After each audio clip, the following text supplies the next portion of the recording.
Bonjour à tous, bienvenue chez le M. Je suis très heureux de vous retrouver pour ce nouvel épisode. Aujourd'hui, je suis heureux d'accueillir des entrepreneurs, ils sont dans la coiffure. J'accueille Mehdi et Vela Dové Concept et Serge de Shade. Vous allez bien les gars? Ça va et toi? Ça va et toi? Ça va Serge? Ça va très bien et toi? Mehdi, Ça Vela, va, toi, ouais, Ouais, vous ça allez va. bien? Ouais, ça Ok. va Il tranquille. vous reste un petit peu de voix? Ouais, Ça petit va, peu. ouais. On a bien crié hier, mais... C'était pour la bonne cause. Ouais. Je suis très content de vous recevoir. Je vais vous laisser vous présenter. Bon, moi, c'est Vela, j'ai 33 ans. Donc, je suis originaire de Montargis. Et maintenant, ça va faire bientôt 10 ans que je suis sur Paris. Ok. Moi, c'est Mehdi, j'ai 32 ans. Pareil, je viens de Montargis. J'ai monté avec Vela le salon en 2017. Ok. Et voilà. On a 2 salons actuellement Ok. sur Paris. Et voilà, ça se passe bien. Ça marche, on va y venir, on va faire tout le cheminement jusqu'à l'ouverture de vos 2 salons. Je vais laisser Serge se présenter. Moi, c'est Serge, originaire de Montargis, pareil. Ok. Et j'ai un salon sur Paris depuis 9 ans maintenant. Ok. La première question que je vais vous poser, les gars, comment vous avez commencé la coiffure? Comment c'est venu? Parce que c'est pas commun. Vous avez commencé comment? Vous avez fait des études de coiffure ou vous êtes des autodidactes? À la base, moi, je suis autodidacte. J'ai commencé à couper tous mes potes du collège. Après, petit à petit, j'ai commencé à me former tout seul. Mhm. Et au final, après mon bac, j'ai dû faire un choix. Et j'ai choisi la coiffure, quoi. D'accord. Moi, j'ai même entendu dire que tu faisais des contours dans les toilettes du Ouais, lycée en forêt. aussi, aussi. J'ai entendu parler de ça. Je sais pas si c'est vrai, Serge, Aussi. mais si, j'ai Aussi. entendu ça. Et des fois, ouais. Un petit peu? Des fois. D'accord, ok. Donc, toi, tu es autodidacte. Autodidacte, ouais. Moi, pareil, autodidacte. Moi, de base, je faisais des études d'électricité. J'aimais pas trop. Du coup, D'accord. j'ai aimé la coiffure. Je me suis, notamment Serge me coupait chez lui et j'ai voulu essayer. Vela, il m'a acheté mes premières tondeuses. D'accord. Et voilà, j'ai commencé chez moi. J'avais un studio à Villemandeur. Et voilà. Et finalement, est-ce que tu as fini tes études d'électricité ou tu as laissé pour la Non, pour la coiffure? j'ai fini, mais j'ai eu aucun diplôme. D'accord, ok. Donc, Ça t'intéressait vraiment pas, quoi. non, vraiment pas. Ok. Ouais. À Châteaublanc, c'était compliqué. Ok. Et après, j'ai arrêté au bout de 4 ans. Et c'est là que j'ai commencé à coiffure un petit peu chez moi. Et après, j'ai continué. Après, on m'a proposé un CDI sur Paris et j'ai été travailler direct. En coiffure. Ouais, en coiffure. Et toi, Vela? Bah, moi, c'est aussi atypique, autodidacte aussi, entre guillemets, parce que je faisais pas du tout ça. Et voilà, pendant qu'on avait le salon de base qu'on a ouvert, moi, je personnalisais plus tout ce qui est chaussures, vêtements, etc. J'étais dans la Ouais. customisation Ok. d'objets. Et le Covid est arrivé, j'en ai eu un peu marre de faire ce que je faisais pour plusieurs raisons. Et du coup, y a Mehdi qui m'a proposé de commencer la coiffure. Au début, j'étais un peu réticent parce que je me disais que c'était pas facile, il fallait quand même un peu des bases, etc. Ok. Mais il m'a motivé et voilà, il m'a donné des conseils, il m'a appris, il m'a montré. Puis j'avais l'habitude de voir aussi au salon comment il faisait, mais voilà, il m'a quand même beaucoup aidé. Et puis les vidéos YouTube, Ouais, ça aide pas mal. ça m'a aidé aussi. Et donc voilà, j'ai commencé comme ça chez moi pendant le Covid à couper des gens à la maison. Et voilà, de fil en aiguille, je me suis formé comme ça. Ok, maintenant t'es un coiffeur aguerri. Ouais, maintenant. ça y est, ça fait un Très petit bien. moment. Serge, toi, je sais que tu as ouvert un salon sur Montargis Oui. il y a quelques années, ça doit faire Ça fait maintenant, je pense, 12 ans.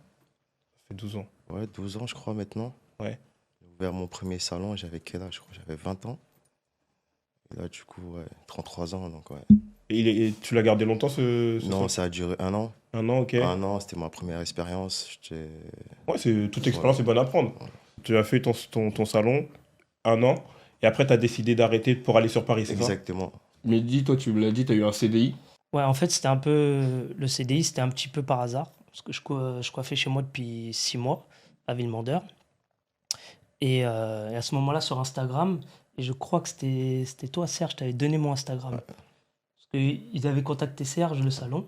À l'époque, c'était Chanamac, dans le 8e. Il cherchait un coiffeur. Ils cherchaient un coiffeur, ils avaient demandé à Serge, que Serge il avait déjà de l'expérience, tout ça.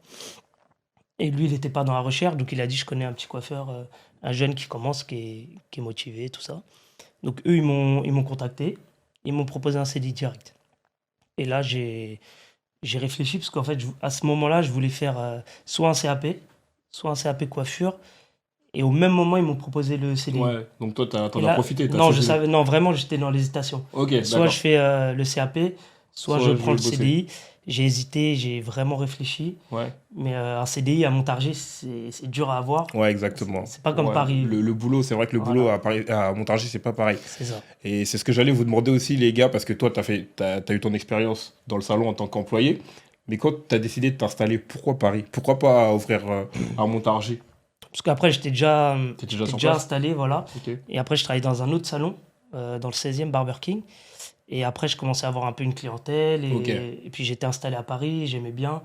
Donc, je me suis dit, l'opportunité, elle est là. Donc, Tu t'es formé, tu as créé ta clientèle et en fait, c'est ça. c'était la suite logique, quoi. C'est ça, exactement. C'était la suite logique. Ouais. Et toi, Serge, quand ça n'a pas fonctionné, enfin, je sais pas si ça n'a pas fonctionné ou autre, mais après Montargis, pourquoi tu n'as pas dit, je reteste quelque chose à Montargis, pourquoi je vais directement à Bah, Paris? en vrai, à Montargis, ça a fonctionné. C'est juste que je voulais voir plus grand. Je me suis dit, si j'arrêtais mes études pour, pour faire ce métier, je devais aller loin. Ok, Je devais c'était de pas juste l'ambition. C'était plus l'ambition. Je devais pas juste m'arrêter à Montargis. Ok, Donc, du coup, je me suis dit, je vais tester Paris. Et un mois après que j'ai fermé à Montargis, j'ai eu un- comment dire, j'ai une proposition à la Chaperie, la du coup. chaperie. Je me souviens, la chaperie Voilà. qui était opticien Exactement. et barbeur. Exactement. C'était un nouveau concept qui venait d'ouvrir à Paris. Ouais. Du coup, moi, de base, j'aime bien les lunettes. Et ils n'avaient pas de barbier. Donc, du coup, ça a matché. Et j'ai commencé à bosser avec eux, quoi. Ok, très bien. Et la chaperie, combien de temps ça a duré Je la suis chaperie? resté, j'ai commencé chez eux en 2014. Ok. Et après, j'ai ouvert en 2017, je crois. Et après, on s'est arrêté avant le Covid. Ok. 2019, ouais. J'ai quitté la 2020. Chaperie. Ouais, c'était une très très belle Voilà. expérience, hein. Moi, je sais que, bon, vous, là, peut-être vous pouvez en douter, mais avant, j'avais besoin des services de CR, médias et tout, hein. Donc maintenant, c'est plus trop le cas, mais j'ai eu besoin Ouais. de leurs services. Pourquoi OV? Ça veut dire quoi OV? C'est juste nos initiales. Ok, Mehdi. Oh, moi, c'est Weshtat. Ok. Et Mehdi lui, c'est Wechtati. Vela. Voilà, Et Vela, Weshtat. ok. Et comment ça s'est fait, OV? T'as arrêté, tu t'es dit, on ouvre notre salon, on fait notre truc, ou... Non, en fait, de base, on voulait ouvrir un commerce. Dans tous les cas, avant que je fasse de la coiffure, Ok. on comptait ouvrir un commerce. On savait pas trop. Dans quoi? Ouais, on savait pas dans quoi. On a essayé plein de trucs, ça a pas. Pas On a fonctionné. essayé, ça, on n'a pas été au bout. Ok. Et ensuite, quand j'ai commencé à coiffer, lui, il travaillait à côté. Et, et là, je lui ai proposé. Je lui ai dit, c'est le moment. Je pense que voilà, il y a un truc à faire. Et lui, il n'avait pas d'activité. Hmm. Au début, on allait juste ouvrir. Lui, moi, j'allais coiffer. Lui, il allait m'aider dans les tâches, des papiers, dans l'accueil, tout ça. Et à ce moment-là, on nous a conseillé de ne pas faire cette erreur et que lui trouve une activité.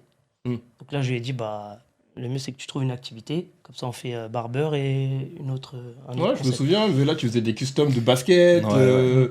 de t-shirts, c'était cool, hein. Ouais, franchement, c'était une bonne expérience.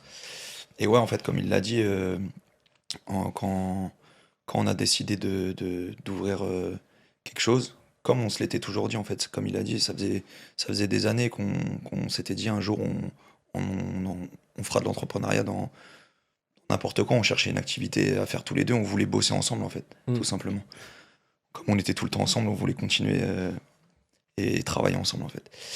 Et du coup, on nous a conseillé, comme il a dit, que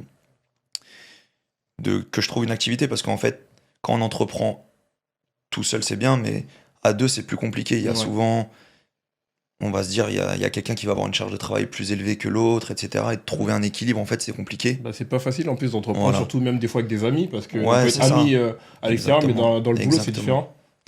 C'était exactement ça. Et du coup, la personne qui nous a conseillé ça nous a dit, en vrai, au bout d'un moment, ça va poser problème. Mhm. Il va y avoir quelqu'un qui va se sentir lésé, entre guillemets, Ouais. parce qu'il va plus bosser que l'autre. Donc ça serait bien que tu trouves une activité comme ça, vous avez chacun votre activité.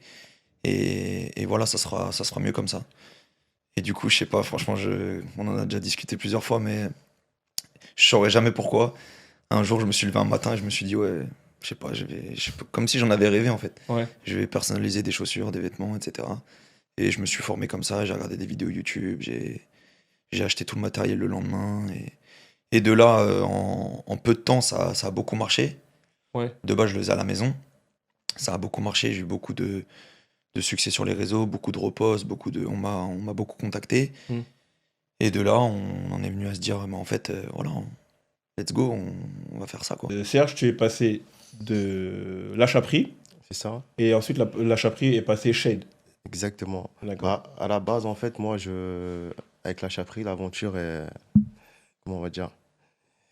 Bah, on s'entendait plus trop, on va dire. On n'avait plus la même vision. Donc, du coup, moi, j'ai voulu arrêter D'accord. et changer de nom et avoir mon propre concept. Ok. Donc, du coup, j'ai changé. Je suis resté à la même place Ok. et j'ai juste changé le nom, quoi. Les gars, je sais que ça a dû vous arriver d'avoir loupé un client ou d'avoir un client mécontent. Ça arrive de toute façon, on est deux entrepreneurs. Moi, je suis photographe, je sais que des fois, il y a une presta qui peut mal se passer ou autre. Comment ça se gère? Comment ça se gère? Vous gérez ça comment? C'est. Ça va dépendre, je pense, ça va dépendre de la bourde, entre guillemets. Ouais. Ouais. Enfin, moi, je parlais pour mon expérience personnelle, ça m'est arrivé une fois. J'ai eu de la chance que c'était quelqu'un qu'on connaissait, c'était un ami à nous. Ok. Et en gros, quand j'étais en train de couper, j'ai le sabot qui a sauté de la tondeuse. Et du coup, ça a fait un trou assez haut. Ouais. Donc voilà, après, en vrai, il savait que je débutais, il savait que c'était mes premières coupes et tout, donc il m'en a pas tenu rigueur. Il a été indulgent. Il a été très indulgent, mais après, voilà, ça dépend. Je pense que c'est une question avec qui ça se passe, entre guillemets. Ouais, je pense En vrai, aussi. ouais, vois. je pense. Mehdi? Moi, c'était une fois à Montargis, quand je coupais chez moi. J'avais un client, il m'a demandé de raccourcir non, le sourcil Ah, ok, d'accord. au sabot. Et quand je lui ai fait, j'ai mis un sabot 4. Et quand je lui ai fait, il a froncé le sourcil. Et ça a rasé la moitié. Donc ouais, Et ça du devait coup, être pas mal. Ouais. Après, lui, il savait qu'il a froncé aussi au Ok. même moment. Donc, il me disait, mais Mehdi, on fait quoi et tout. J'étais Bah, on juste fait quoi. quoi? Ouais, là, il n'y a plus rien à faire. Ouais, voilà, donc Ouais, faut essayer de rester pro, quoi. tu peux rien faire. Hein. Ouais. Moi, pareil, hein, la même expérience que Vela, hein. Heureusement que le client, c'était un ami à moi. Le sabot, il a sauté. Ah, du coup, j'ai dû tout raser. Du coup. Oh là là là là. C'est des choses qui arrivent en Ouais, plus, parce que ça arrive. Ouais. ça peut arriver. On Tenir en le rigole. sabot. Après, il sait que j'ai pas fait exprès. Donc, après. Je voulais prendre un petit moment pour remercier notre sponsor Cansoft qui nous permet de mener cette expérience. Un vrai soutien et un accompagnement pour moi et pour les jeunes de la jeunesse montargoise. Je vous vois, pour vous, je vous vois par exemple coiffer Francis Ngannou, beaucoup de rappeurs Gradure, des footballeurs, Serhou Guirassy, des basketteurs, Rudy Gobert. Il y a du beau monde qui passe. Mm. Comment on fait la connexion? Comment ces gens-là viennent à votre salon? C'est des gens que vous allez chercher? C'est des gens qui bouchent oreille? Ça se passe comment? Oui, il y a du bouche à oreille. Il y a des connexions. Ok. Quand tu veux coiffer quelqu'un de célèbre, bah, tu regardes des fois les connexions et puis des fois tu as des connaissances en commun. Ok. Et voilà, hein, franchement. Et des fois, bah, de fil en aiguille, quand on a un, il t'en ramène un autre. Ok. S'il a bien aimé la coupe. Et voilà, des fois ça. Et c'est qui Ça, votre comme ça. première grosse tête que vous avez? Bah, moi, forcément, Hatem Ben Arfa. Moi, j'ai toujours voulu le coiffer. Ouais. Quand j'étais à Montargis, c'était mon but ultime. Ouais, c'était toujours vraiment dit, le goal. Quand je c'était- coiffe Ben Arfa, j'arrête. J'arrête la coiffure. Je l'ai dit dès le début. J'ai commencé pour ça en vrai. Et il y a plein de monde qui me dit je vais te le ramener, tout ça. Personne ne me l'a jamais ramené. Quand j'ai ouvert le salon. Et ensuite, un jour, il y a un ami, il me dit moi je le connais bien, je vais te le ramener. Puis ok, bon, on me l'a dit 10 fois. Ouais, tu t'avais plus trop d'espoir, quoi. Ouais, Tu je me disais, dis, ouais, ouais, bon, encore ok. un baratineur, quoi. Et là, le soir même, il m'appelle, il me dit viens au resto. Il m'envoie l'adresse, viens au resto. Et j'y vais et tout, et il était là, Hatem. Il me fait la connexion. Et de là, après, il m'a dit viens manger, viens avec nous manger, tout ça, on a mangé. Après, il me demande ce que je fais dans la vie, je lui dis que je suis coiffeur, tout ça. Et de là, il me dit bah écoute, prends mon numéro, si un jour j'ai besoin, je t'appelle. Mais j'ai Ok. déjà un coiffeur. Ok. Et j'ai dit bon, bah ok et tout. Et au bout de 6 mois, il m'appelle pas. Et 6 mois après, il m'appelle. Il me dit, ouais, tu peux me coiffer et tout. Mon coiffeur, il m'a lâché. Je dis, ok, et je l'ai coiffé. Et de là, ça fait 8 ans que je coiffe. Ouais, parce que maintenant, on vous voit même régulièrement ensemble. C'est Ouais, devenu pratiquement un ami. ouais, c'est devenu un ami. Et ouais, franchement, maintenant, bah, je le coiffe et en plus, bah, je le vois régulièrement. Ok, donc tous les autres, c'est des connexions, c'est du bouche à oreille. Ouais, après, bon, j'ai eu d'autres joueurs du PSG à cette époque. Ouais, parce Zlatan, il que. joue au PSG. Après, j'avais Javier Pastore, j'avais Lo Celso, Yuri Berchiche. Et ça, c'est que du. Quand on coiffe un, après, ils te ramènent les autres, Ok. en général. Et après, les rappeurs, pareil, c'est des amis que je connaissais. Hmm. Ils m'ont dit, tu veux coiffer Gradure. Après, c'est que du bouche à oreille. Ok. Il y avait Vela qui avait ramené Souleymane Sissoko. Le boxeur. Ouais, de base, il lui a fait une custom de chaussures. Ok. Il était venu pour ça, il a vu qu'on coiffait. Et après, il a dit, ah bah vas-y, tu peux me coiffer. Je l'ai coiffé. Et depuis, pareil, ça fait 8 ans qu'il vient au salon. Ouais, parce qu'on le Après, voit il faut souvent. fidéliser, en fait, c'est ça. Dans un autre registre, toi, on t'a vu à la Fashion Week de Milan, Ouais. à la Fashion Week de New York. Comment t'as pu arriver à ces gros événements? Parce que c'est les plus gros événements en termes de mode. En vrai, c'est le hasard, on va dire. Ok. Déjà, c'est une opportunité que j'ai saisie. Il cherchait un coiffeur à cette époque, après le Covid. Mhm. Il cherchait un coiffeur pour un show Vuitton sur Paris. D'accord. Et du coup, ils m'ont appelé au salon. Ils m'ont demandé si j'étais disponible. Je leur ai dit OK. Du coup, je suis parti, j'ai fait le test. Ils ont validé. Mhm. Et après, du coup, ça s'est pas arrêté, quoi. D'accord. Je veux dire, en vrai, une fois que tu es dedans, bah, on voit que tu es dedans, bah, toutes les autres marques, elles commencent à t'appeler pour couper un tel, ou ils te font voyager pour un show, tout ça. Ils prennent tout, Bien quoi. sûr. Et j'ai vu aussi que tu avais fait une campagne pour Zara. Je fais une campagne aussi pour Zara, bah, c'était pareil aussi. Mm. Pour eux, ils m'ont proposé d'aller en Espagne, faire une campagne pour m'occuper d'un modèle sur 3 jours. Autant la Fashion Week ou autre que les VIP, enfin, entre guillemets, les VIP, les sportifs, autres, c'est des bonnes expériences quand même. Franchement, c'est des bonnes expériences, hein. Ça fait découvrir des milieux dans lesquels on n'est pas habitué à être. Mhm. Donc, c'est des bonnes expériences. Et au final, après, quand tu commences à y être, tu vois qu'en vrai, c'est des gens comme nous, quoi. Ouais, bien sûr, c'est des gens. avec qui tu discutes pareil, tu t'échanges. Mais voilà, mais ouais, franchement, c'est une très bonne expérience. Aujourd'hui, OV, c'est 2 salons. Comment on passe d'un au second? Il y a eu trop d'activités. Ça s'est passé comment? Une opportunité. Ok. Un bon client à nous qui était propriétaire d'un local Ok. nous l'a proposé à un prix raisonnable. Du coup, on a saisi l'opportunité, tout D'accord. simplement. Mais au-delà de cette opportunité, est-ce que vous étiez prêt à se dire, parce que l'entrepreneuriat, c'est pas facile, est-ce que vous étiez prêt à ce moment-là à se dire, bah parce que c'est des travaux, c'est engager des gars, engager des gars sérieux. Est-ce qu'à ce moment-là, vous étiez prêt ou vous vous êtes dit, on y va, on y va un petit peu, on tente le coup de poker et on va voir ce que ça donne? Bah, c'était dans nos objectifs. Ok. C'était dans nos ambitions. On a toujours voulu essayer de développer, etc. Donc oui, effectivement, c'était une marche de plus à faire. Mais comme il a dit, c'était une opportunité. On s'est dit en plus, ce qui était bien, c'est que c'était à l'opposé de où on est, du premier. D'accord, ok. Parce que le premier est dans le 17e, le deuxième est dans le 5e. Et on avait quand même pas mal de clients qui venaient de l'autre côté de Paris. Donc du coup, on s'est dit, même pour les clients, ça peut les Ouais, arranger. c'est une alternative. Voilà, Mhm. c'est plus près que de faire tout le tour de Paris, de venir jusqu'à chez nous. Et voilà, donc on a saisi l'opportunité, on s'est dit, allez, on le prend, quoi. C'est quoi le secret aussi pour rester. Parce que le premier OV, ça fait depuis 2017. Ouais, 2017. Depuis 2017, là on est en 2025, ça fait 8 ans. C'est quoi le secret? Parce que je sais que c'est pas facile l'entrepreneuriat. À plus forte raison sur Paris, à plus forte raison de nos jours avec les réseaux sociaux où c'est vraiment, entre guillemets, les entrepreneurs, ils n'ont pas le droit à l'erreur. C'est quoi votre secret pour être toujours là, en fait, en réalité, et de vous développer? Parce que c'est pas simple. Franchement, le secret, c'est de travailler, c'est d'être rigoureux. C'est vraiment tout le temps, tout le temps. Faut jamais s'arrêter, il faut être toujours dans la constance et dans le travail, en fait. La régularité, hein. Faut vraiment être régulier. Ouais. Les gens viennent, que ça soit toujours la même qualité.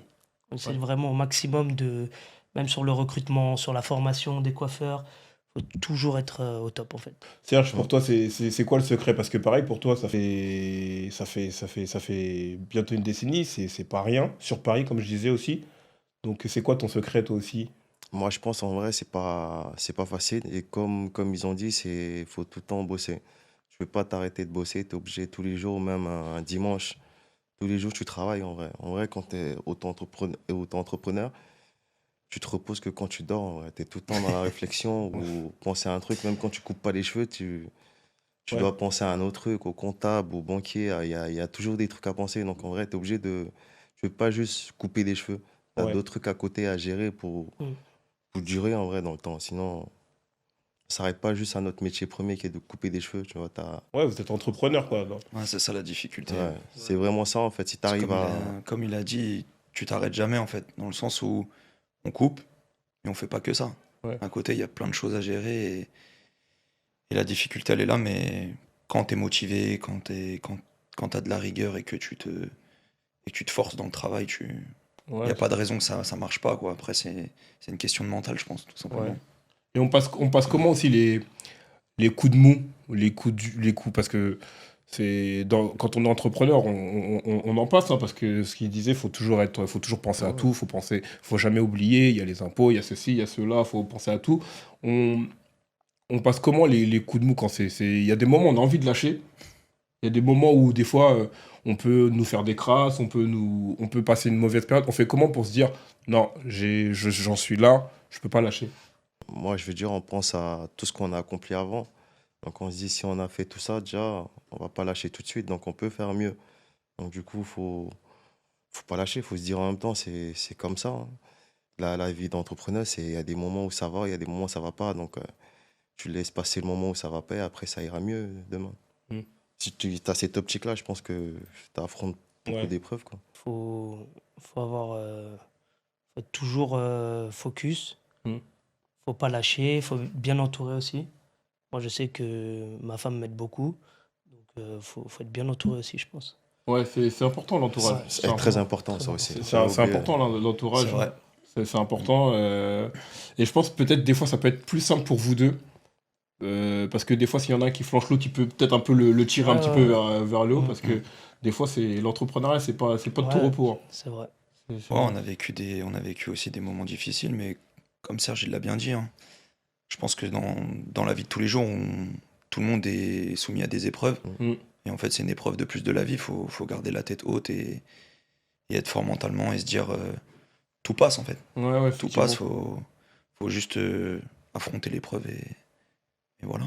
Est-ce que vous auriez un mot à dire à un jeune qui souhaiterait ouvrir son salon, que ce soit à Montargis, que ce soit sur Paris, peu importe.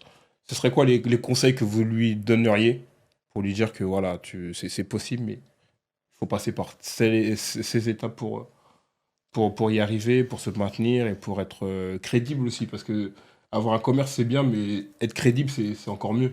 Tout le monde n'est pas fait pour être entrepreneur. Donc à un Aussi, moment, c'est si ça va vrai. pas, Mm. faut pas se dire, je vais pas Exactement. lâcher. Ouais, c'est vrai.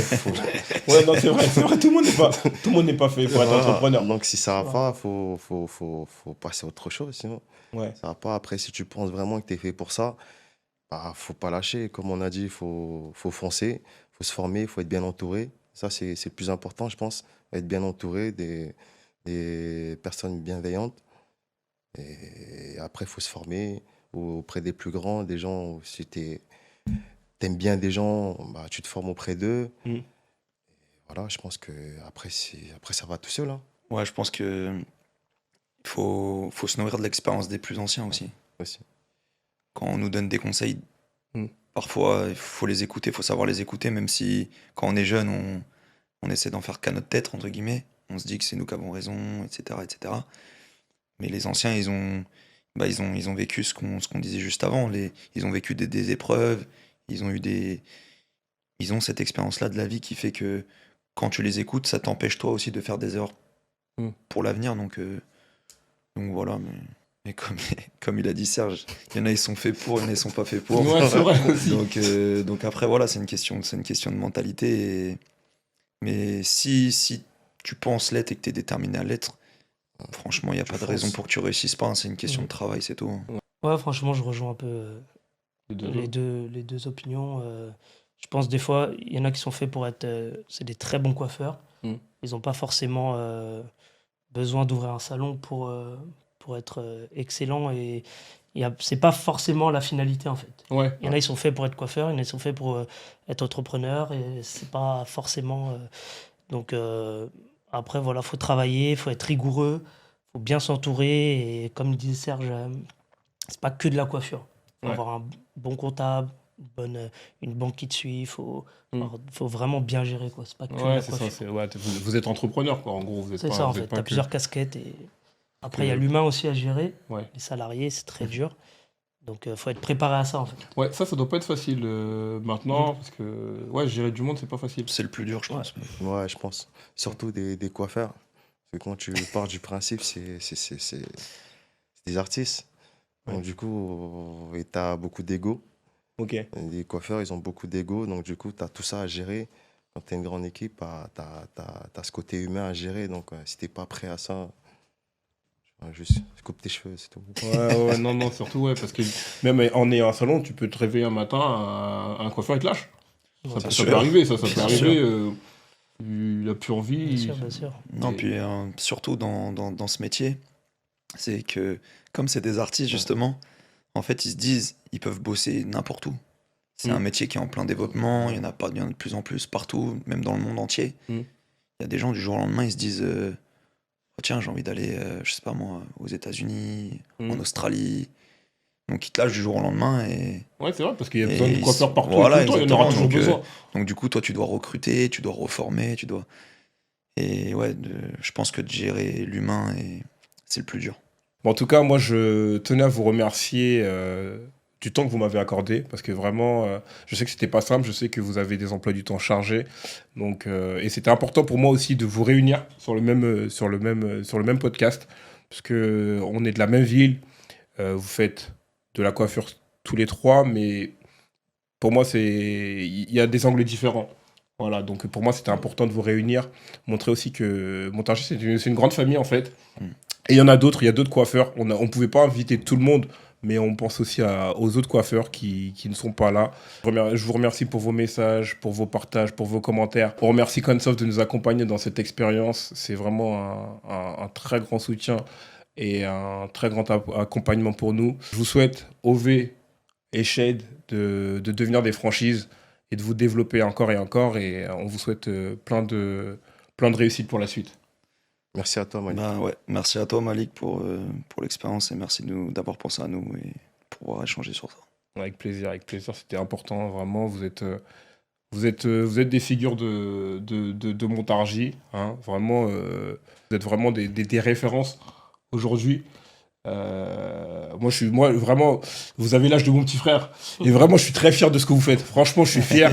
Parce que quand je vois des gars de Montargis qui font des choses comme ça, franchement, quand je vous vois avec certains footballeurs, certains rappeurs, ou développer, ouvrir un deuxième salon, quand je vois Serge à New York, pour moi, c'est trop de fierté. Franchement, je suis hyper fier de vous et on vous souhaite beaucoup, beaucoup de réussite. Merci beaucoup. beaucoup.